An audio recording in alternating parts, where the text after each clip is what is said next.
Assalamualaikum guys.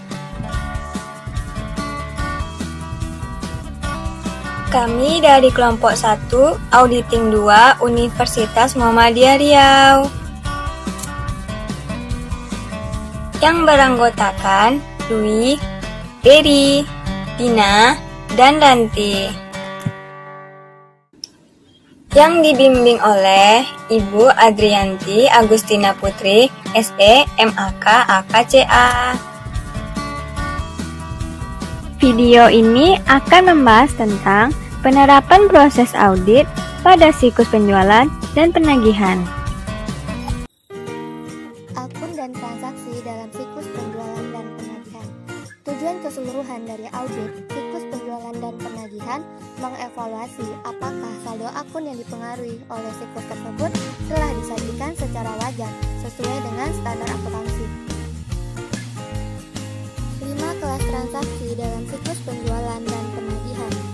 Pertama, penjualan, baik itu tunai dan kredit. Kedua, penerimaan kas. Ketiga, retur dan pengurangan penjualan.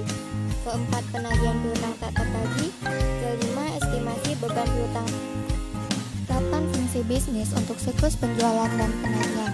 Pertama, pemrosesan pesanan pelanggan, di mana ada sebuah pesanan pelanggan dan pesanan penjualan.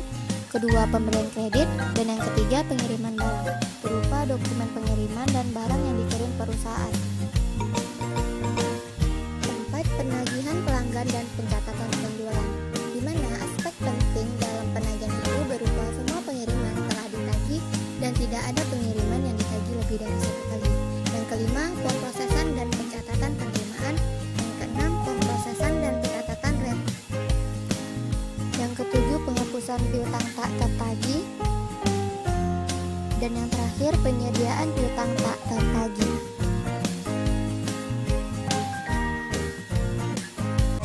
Oke guys, saya akan membahas tentang metodologi untuk merancang pengujian pengendalian dan pengujian substantif atas transaksi penjualan. Yang pertama itu ada memahami pengendalian internal penjualan. Kemudian yang kedua ada menilai risiko pengendalian yang direncanakan penjualan. Kemudian yang ketiga ada menentukan luas pengujian pengendalian. Dan yang terakhir, merancang pengujian pengendalian dan pengujian substantif atas transaksi penjualan agar memenuhi tujuan audit yang berkaitan dengan transaksi. Nah, kita masuk kepada memahami pengendalian internal penjualan. Di sini auditor mempelajari bagan arus klien, kemudian menyiapkan kuesioner tentang pengendalian internal dan melaksanakan pengujian Waltrop. Kemudian kita masuk pada menilai risiko pengendalian yang direncanakan penjualan. Berikut adalah gambaran dari bagan penjualan dan penerimaan Hillsborough Hardware. Nah, kemudian menentukan luas pengujian pengendalian. Nah, di sini auditor harus melaksanakan pengujian yang ekstensif atas pengendalian internal atas laporan keuangan. Oke guys, yang terakhir itu merancang pengujian pengendalian untuk penjualan. Jika pengendalian internal adalah untuk menandatangani sebuah pesanan pelanggan setelah kredit disetujui, maka pengujian pengendalian adalah untuk memeriksa apakah pesanan pelanggan telah ditandatangani dengan benar. Merancang pengujian substantif atas transaksi penjualan. Mencatat penjualan yang terjadi. Untuk tujuan ini, auditor harus memperhatikan 3 jenis salah saji yang mungkin terjadi. Yang pertama, penjualan dicatat sementara pengiriman tidak pernah dilakukan. Yang kedua, pengiriman dilakukan kepada pelanggan fiktif. Yang ketiga, penjualan dicatat lebih dari 1 kali. 2 jenis salah saji yang pertama dapat disebabkan oleh kesalahan atau kecurangan, sementara jenis yang terakhir selalu disebabkan oleh kecurangan. Konsekuensi potensial dari ketiga jenis salah saji tersebut sangatlah besar karena akan menimbulkan lebih saji aktiva dan laba. Arah pengujian. Auditor harus memahami perbedaan antara menelusuri dari dokumen sumber ke jurnal dan memvouching dari jurnal kembali ke dokumen sumber. Pengujian yang pertama adalah untuk transaksi yang dihilangkan, sementara yang kedua adalah untuk transaksi yang tidak ada. Penjualan dicatat dengan akurat. Pencatatan yang akurat atas transaksi penjualan harus memperhatikan hal-hal berikut. Yang pertama, mengirimkan jumlah barang yang dipesan. Yang kedua, menagih dengan akurat sebesar jumlah barang yang dikirim. Yang ketiga, mencatat dengan akurat jumlah yang ditagih dalam catatan akuntansi. Selanjutnya, return dan pengurangan penjualan. Tujuannya untuk mengendalikan salah satu yang intinya sama, seperti memproses memo kredit yang telah digambarkan bagi penjualan. Memo kredit dianggap tidak materi apabila dalam jumlah kecil dan tidak mempunyai transaksi. Ada dua perbedaannya. Yang pertama, materialitas, yang mana besarnya nilai yang dihilangkan atau salah saji pada informasi. Yang mana return dan pengurangan penjualannya sangat tidak material sehingga auditor mengabaikannya. Dan kedua, penekanan pada tujuan keterjadian, yang mana return dan pengurangan penjualannya, auditor bertindak tegas pada pengujian transaksi yang tercatat untuk mengungkapkan setiap pencurian kas dari penagihan piutang usaha yang ditutup oleh retur atau pengurangan penjualan yang fiktif. Selanjutnya, metodologi untuk merancang pengujian pengendalian dan pengujian substantif atas transaksi penerimaan kas, yang mana auditor menggunakan metode ini untuk merancang pengujian pengendalian dan pengujian substantif atas transaksi penerimaan kas yang digunakan untuk penjualan yang mungkin terjadinya kecurangan. Ada 3 proses yang harus diikuti oleh auditor. Yang pertama, menentukan pengendalian internal untuk setiap tujuan audit. Yang kedua, merancang pengujian pengendalian yang digunakan untuk mendukung pengurangan risiko pengendalian.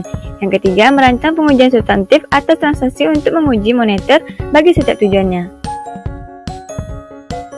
Kenapa peran auditor itu penting? Karena pentingnya tanggung jawab auditor ketika ia mengaudit penerimaan kas, yang mana mengidentifikasi pengendalian internal yang mungkin terjadinya kecurangan. Selanjutnya, menentukan apakah kas yang diterima telah dicatat. Jadi, jika terjadinya pencatatan pada kas sebelum di jurnal penerimaan kas, maka penjualan dan penerimaan kas dicatat secara serentak. Yang mana penerimaan kas yang sudah dipranomor ke jurnal penerimaan kas dan catatan piutang usaha tersebut sebagai pengujian substantif atas pencatatan aktual yang diterima. Selanjutnya, apakah manfaat dari penyimpanan bukti penerimaan kas? Yang mana bermanfaat untuk menguji apakah penerimaan kas dicatat telah disetor ke akun atau rekening bank. Hal ini akan menjadi bukti penerimaan kas. Pengujian untuk mengungkapkan lapping piutang usaha. Lapping piutang usaha adalah penundaan penagihan piutang usaha untuk menutupi kecurangan kas yang ada. Biasanya yang melakukan penggelapan ini adalah seorang penerima kas. Dia menunda pencatatan penerimaan kas dan menutupi kecurangannya dengan penerimaan kas dengan pelanggan barunya. Siapakah yang berhak memberi hukumannya? Yang berhak memberi hukuman kepada pelaku penggelapan ini adalah perusahaan, yang mana auditor hanya menyajikan informasi kepada perusahaan bila terjadi penggelapan tersebut.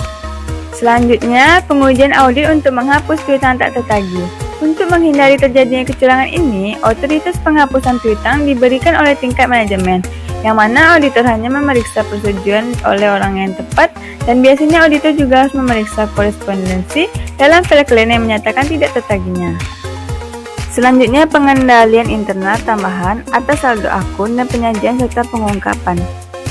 Jika pengendalian internal itu sudah dianggap efektif dan pengujian substantif mendukung, maka kemungkinan salah saji dan laporan keuangannya akan berkurang. Selanjutnya, untuk siklus penjualan dan penagihan, kemungkinan besar akan mempengaruhi tujuan saldo nilai yang dapat direalisasi serta hak dan kewajibannya. Yang dimaksud dari nilai yang direalisasi ialah tujuan audit yang berkaitan dengan saldo bagi piutang usaha. Ada 2 cara agar tidak terjadinya piutang tak tertagih pada klien. Yang pertama, menyusun neraca saldo umur piutang usaha, yang mana untuk mereview dan tindak lanjut bagi personel. Yang kedua, kebijakan menghapus piutang tak tertagih, yang mana bila sudah dan tidak perlu ditagih lagi. Selanjutnya, pengaruh hasil pengujian pengendalian dan pengujian substantif atas transaksi.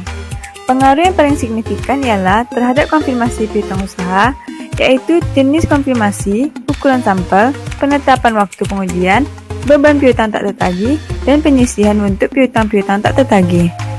Oke guys, terima kasih ya yang sudah menonton video kami, semoga bermanfaat. Wassalamualaikum warahmatullahi wabarakatuh.